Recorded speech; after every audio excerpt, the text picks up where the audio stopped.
my friends. This is Brian, the Speaker for the Dead, coming to you today with a subject that's really touchy and one that we can't seem to escape because the media will not let us.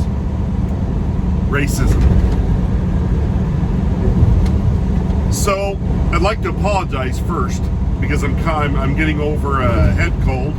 So if you hear a little bit of congestion in my voice or I start rampantly coughing or sneezing or something through this video, I apologize. I can't go back and edit it, so you're going to get it as it was filmed. So any disturbances in this, I apologize in advance. Now, what precipitated this video was last night I received an email from my church. It's something I get every week or other week or whenever they put out a release and stuff. For those of you who do not know, I am a member of the Church of Jesus Christ of Latter-day Saints, also referred to as Mormons.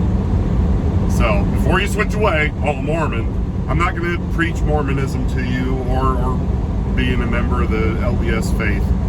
I just want you to be aware of where I'm coming from. Now, as a member of that faith, we are what you might call a peculiar people, and we've always taken pride in that. We're right up there with the Amish in some of our views. We don't drink, we don't smoke, we don't do drugs, we don't do that. I mean, you've seen probably missionaries at some point in your life, even if you didn't know, from the Church of Jesus Christ of Latter-day Saints. They're the young men, the pair of young men or a pair of young women or an older couple. The men are called elders, the women are called sisters, that come and knock on your door, that you probably thought were Jehovah's Witnesses that aren't. Because Jehovah's Witnesses are a whole different category of, wow, crazy. But that's my opinion, nothing against them. I've met some very nice Jehovah's Witnesses, and I've met some just cuckoo for cocoa. I mean, there's good and bad in every group. But I received this email, and it's like I said, it's just a weekly thing where they kind of talk about stories and stuff. But in the last year or so, our church has started talking about racism within the church.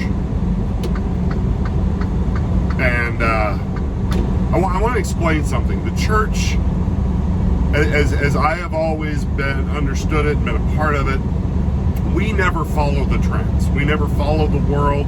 We're usually, on our own page. And we're very proud of that fact that we don't just follow what the world is talking about, because we believe that the doctrines and the ways of heaven, if you will, are specific, and they don't change over time. It's not a popular vote kind of thing. God's the same way today, tomorrow, and forever. Not trying to preach, trying to help you understand, because I was upset after I read this email last night and did not sleep well because of it. Because my faith is one of the cornerstones of my life. It's one of the things I've built my whole life around. I served as a missionary for 2 years in England. Lived there, worked with the people, met a lot of amazing people. I taught people our faith. I listened to other people's faiths. I was told I was going to hell because I wasn't a born-again Christian. I experienced some things. Had rocks thrown at me, bricks, the normal, I guess. Literally, rocks and bricks. I had them thrown at me.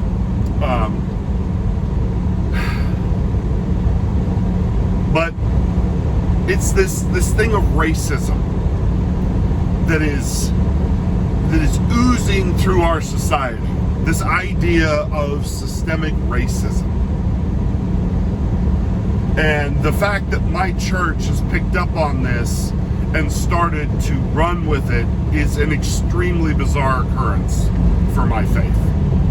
As I said, we don't follow trends of the world.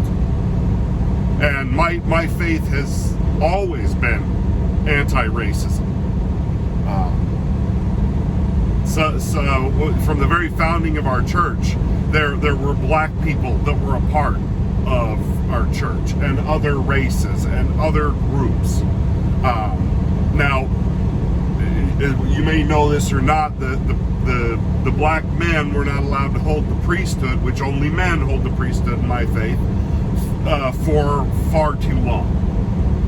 But they were waiting for revelation from heaven, as we believe, that we have a prophet and that leads the church.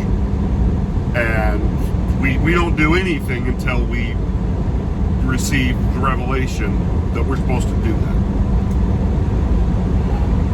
And the blacks were, it wasn't a question that the Lord had answered until, I don't even remember, but this is 60s or 70s. It may have been before. I don't know the exact date of when it happened. The blacks were finally allowed to have the priesthood. It wasn't a racism thing, though. It wasn't because they were black. It was just, there were a lot of things, because our church, we believe, was a restored church. It's the original church of Jesus Christ. It's only been restored in the latter days by direct heavenly intervention. You can go find out more if you want to, whatever. I'm just trying to explain what the basics, because I want you to understand why this upset me so bad. Here about a year or so ago, the church leadership met with the NAACP, which I think is a disgusting and foul racist organization.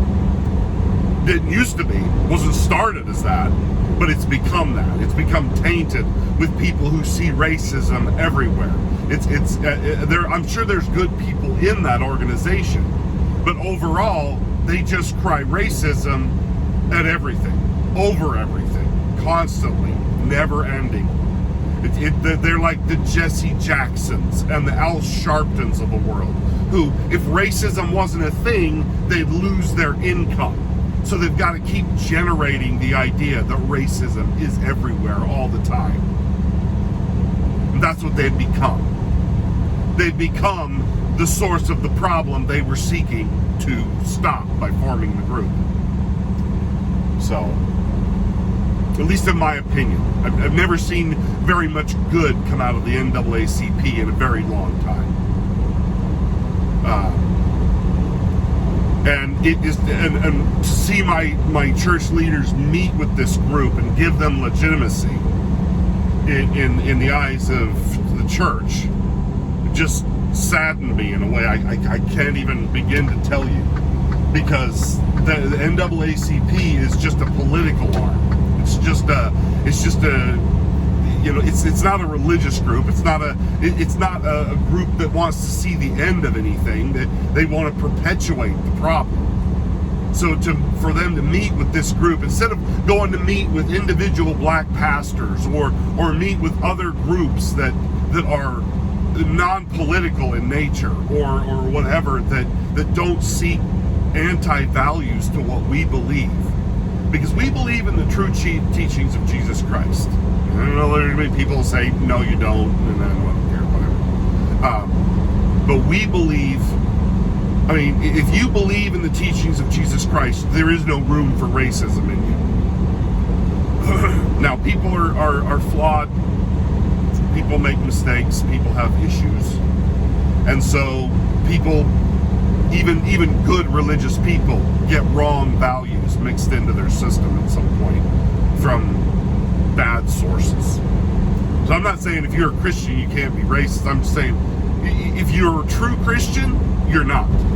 If you're actually following the teachings of Jesus Christ, you're not racist, because it's not possible. It's antithetical to the teachings that Jesus Christ taught. And then I read this email last night. So that was the beginning. When they met with the NAACP, I was just irritated and frustrated.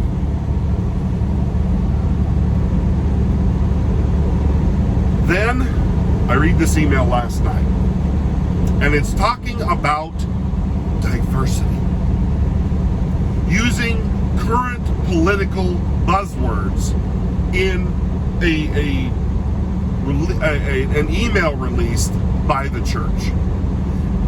Part of which was some story, and I only read part of it because I got irritated and just shut it off, about some black girl in California who felt racism in the church. People would touch her hair against her will, and people would just single her out, and none of the boys wanted to date her in her ward, which a ward is what we call a group of people that go to church together. There may be several wards in one building, so like they'll meet at different times through the day and the Sunday, depending on how many LDS people are in that area. So, and I don't want my terminology to throw you off, but she was opining about how she felt all this racism from white people, and people told her it's just made up, and you're just seeing things, and it's just like, you know what? I don't know. I'm not saying that this did or didn't happen. I'm not saying that she did or didn't have those experiences. I have no idea what actually happened in this girl's personal life, but all I know is she was only seeing it from her side. People touch other people. I don't know if you're aware of this or not, but people who, if you have a strange hairstyle, people will touch your hair or comment on your hair or whatever. It's people who purposely go out of their way to be different and then get mad at you when you notice. It's like a super hot chick who dresses provocatively with her shirt cut down to her belly button and then gets mad at you when you look. It's like, okay, you did that with the hopes that people were going to look at you. That's the only reason you dress that way. Oh, I dressed this way for myself. No, you didn't. No, you didn't. You dressed that way to get attention. And now you got it, you're mad. This is stupid. So I don't know if this girl had like really crazy cool braided hair or dreadlocks or whatever. I have no idea. She did not say, she did not explain any of this. She just talked about how all this stuff happened to her. And I just felt like, well, what's the other side of this story? Tell me, like, what were you doing when all this was going on? You know, were you being, oh, I'm this black woman in LDS church, and mouthing off about how you're black and this and that, and you're drawing out the differences and the distinguishing things about you, and I don't know, maybe she didn't do that at all. But maybe she's just not attractive to any of the young men, the white young men that were in the ward. Not because she was black, but because she just wasn't attractive, or they didn't like her personality because she was so black and into her blackness that they couldn't get past it. That she'd made it an issue. I have no idea. I have no idea what the backstory, the real true backstory of this girl. But I was just like, I was appalled at what was happening. That this is being put out by the church like this is a legitimate critique of LDS people. I'm like, I've never experienced that. I've never seen anybody else experience that. I've seen wards where there were Hispanic people, a gambit of different races and religion, or not religions, but different races and ethnic groups and whatever, and nobody was causing anybody else problems because of it. The church is worldwide. There are people all over the world, members of the church. There are black leaders in the church. There are Asian leaders in the church. It is. So to see my faith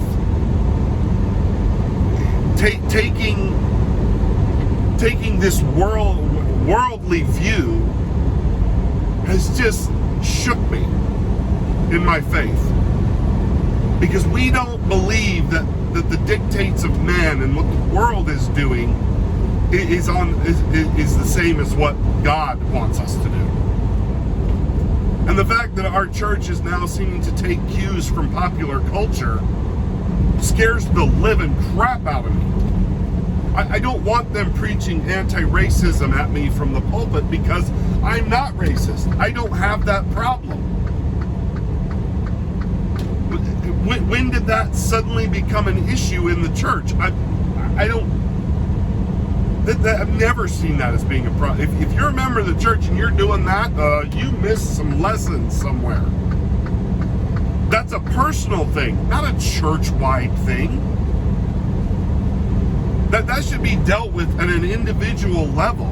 If some black girl in California was experiencing that, she should have went and talked to the bishop and said, Bishop, I am having these issues, and it's these people that are doing these things, and I am uncomfortable, and I don't know how to handle it. And it should have been handled right there in her ward, where the bishop could have went and called in those people who were doing that and said, okay, what's the deal here? And solved the problem right there. Called them to repentance right there in their own ward. But to paint the church with a broad brush of somehow, because this one girl experienced something in one ward, that means that's going on everywhere. Whether it actually did or not. And that's the problem with all of this racism. So let me move away from like what's been bothered. But this whole thing with racism, every group, every race has racism in it. I have seen and heard some of the most racist comments come out of black people's mouths. I have heard some of the most racist and foul things come out of Hispanics' mouths towards some other group. I've heard Asian people say racist things towards another group. No group is immune from this problem. And to pretend that it's just a white person's problem is despicable and untrue. Now, does it exist? Yeah, of course it does.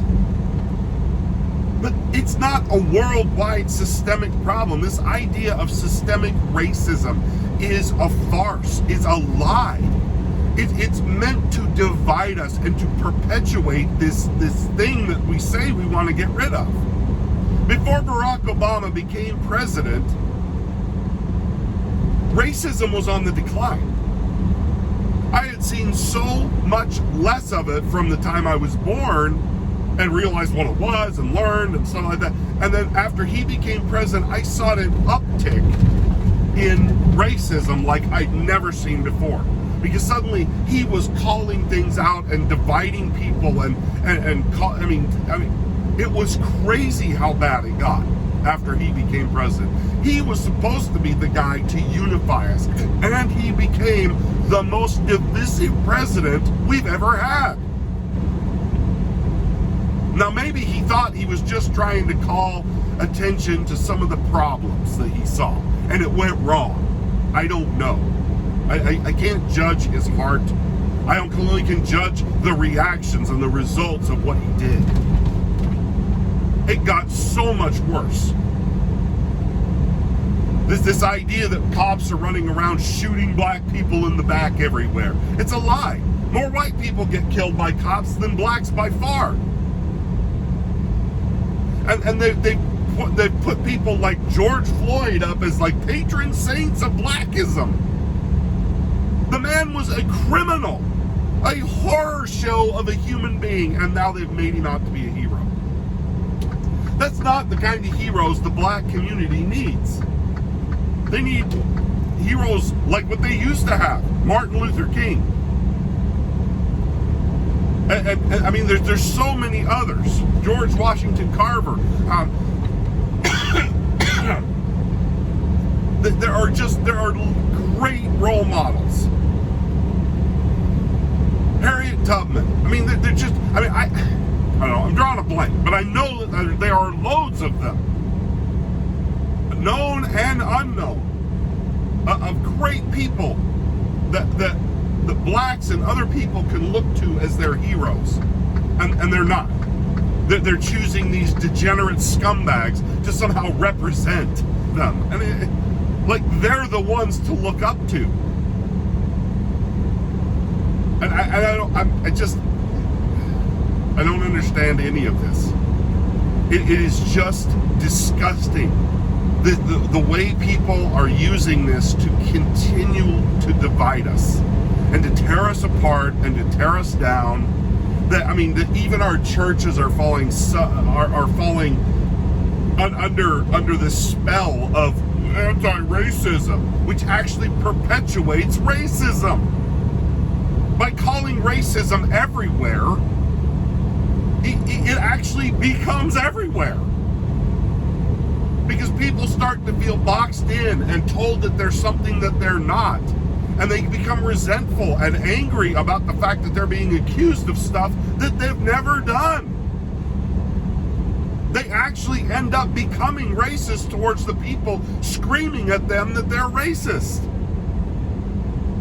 Because nobody likes to be accused of things that they're not doing.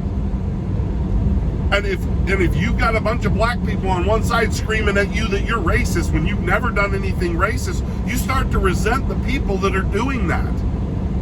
And you start to joke, well, it's all black people calling me this. Maybe that's the problem. I mean, that's how stupid it gets. It actually perpetuates the very thing that you think you're trying to get rid of by screaming at everybody.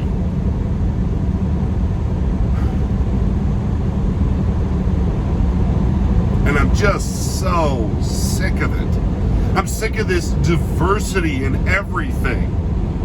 It's just like, all right, you want diversity? All right, then let's figure out what the ratio of population to this is and that is. Because in movies, you go to a show and they've put black characters into white stories. Viking stories with black people in them. Like the black people were Vikings. They weren't. Any more than white people were a member of the Tutsi tribe in Africa or whatever. Stop trying to create history that wasn't history. Idris Elba being put in as a character in a Thor series. Now, I actually like Idris Elba, and I love the character that he played, but that's not real. That's not right. Any more than you should have, I don't know, Brad Pitt played Martin Luther King in a movie. That's not right.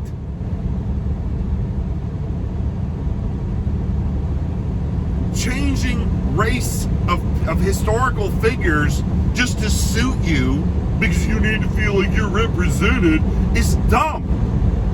It's inaccurate. It's a lie. I don't want to see a bunch of white guys running around pretending to be a tribe of African people in Africa during the, I don't know, the whatever era in history where it wouldn't have been appropriate for white people to have been there. Because that's not real. That's not realistic. And I would be insulted on behalf of those people for the fact that somebody thought that was a good idea. But that's how stupid all of this gets. When they like this Hamilton, this I don't know, whatever it is, it's a musical or whatever, that I guess it's a bunch of black people playing in his story. I don't really understand. I've never seen it. I'm from Idaho. We don't get that kind of stuff in Idaho. I would actually go see it if I ever had a chance. But I mean, seriously, that's not the way that happened. Hamilton was not black. Any more than George Washington Carver looked like Jim Carrey. That's not real. Good Lord, I am so tired of all of this. Can we just live in the real world? Not the pretend fairy tale world that people want to create in their heads? It's to the point where you don't know what's fact and fiction anymore. You don't know what to trust and what not to. It's disgusting. Now, I know this has been a long video, and thank you if you managed to bear with me all the way through it. I was up all last night with this just buzzing through my head that one of the cornerstones of my life has been invaded by this pervasive horse shit. Pardon my French. As an LDS person, I should not be swearing, but I'm not perfect. I've got my issues too, just like anybody. But I just can't take this anymore. That everything is succumbing to this nonsense. Something that should not be is. It's just pervasive. This poison is seeping through our culture, ruining everything. I work with a black guy that was married to one of my wife's college friends that I knew in college. And he's a great guy. And I don't think we see eye to eye on everything politically, but I like him. And I'm not going to be like, well, I have a black friend. Yeah, my black friend does not represent the entire group any more than I do. But I like the guy. I like most black people that I've ever interacted with have been pretty cool, pretty decent people. And they don't want to be a part of this crap any more than anybody else. Most of them are just like, oh, please shut up. Please shut up about the race, Morgan Freeman said it best. Somebody asked him, hey, how do you think we solve racism? Stop talking about it. Stop talking about it. Best freaking thing I ever heard. I'm like, just shut up. If you see it, stomp it out. But if you don't look for it either. Don't look for it where it's not. Anyway, this rant has been brought to you by Speaker for the Dead. Feel free to send money. No, just kidding. Don't send money. Anyway, I love you guys. I hope you're having a great week. This is going to be one of a series of videos that I'm doing, not on just stupidity and racism, but there's some other things going on out there that that also kept me up last night, and I'm like, you know what? I've got to talk about this because somebody needs to say something. We need to have these conversations, these open conversations where we just talk about the stupid that's going on around us in hopes of warding it off and stopping it from becoming the thing that ruins all of our lives. Because that's what all of this really is. It's meant to divide us, to keep us distracted, while horrible, evil, awful people behind the scenes take over everything around us and use our distraction and the fact that they've pitted us against each other with our differences so that they can do these awful things. That's what this is. It's just a distraction. All this racism talk, it's just a distraction. Because that way we're not looking at what they're doing. Is they're stealing our freedoms and taking away our rights and making us hate one another and be continually in a state of open conflict with everybody who might not look exactly like us. And it's just not worth it. It's not worth it. I don't want to have bad feelings towards anyone, but that's all this generates. All of this stuff going on at the southern border. My wife thinks I'm a racist. Half the time, think you just don't like Mexican people. I'm like, I don't have a problem with Mexican people. I work with Mexican guys and gals, and I don't have a problem with any of them. Most of them are great people. You know, I don't care about that. I do care about the fact that our culture is being subjugated to another culture. We're being told we need to speak Spanish too, and we need to. And it's like, no, you came to America, start speaking English. It's not a national language, but it dang well should be. I've had conversations with Mexican friends of mine that I work with that they've said the same thing. The term Hispanic That's not even a real thing. It's a made-up ethnicity. There is no such thing as Hispanics. There isn't. It's a made-up thing. That come out of the mouth of a Mexican guy that I work with. He knew. They're a mixed race of people, of Indians and Spanish and Europeans. But who isn't at this point?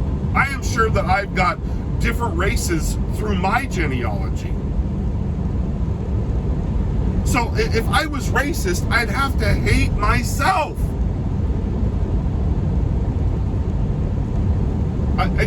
It makes no sense. None of this. Nobody's a pure blood anything anymore at this point, and it's okay. I mean, can't we all just get along? Seriously. Anyway, thanks for watching, you guys. If you made it through this, bless your heart. Bless your heart. But it just, can't take it anymore. Let me know if you feel the same. Like, share, comment. Let me know what you think. We'll talk to you next time. Bye now.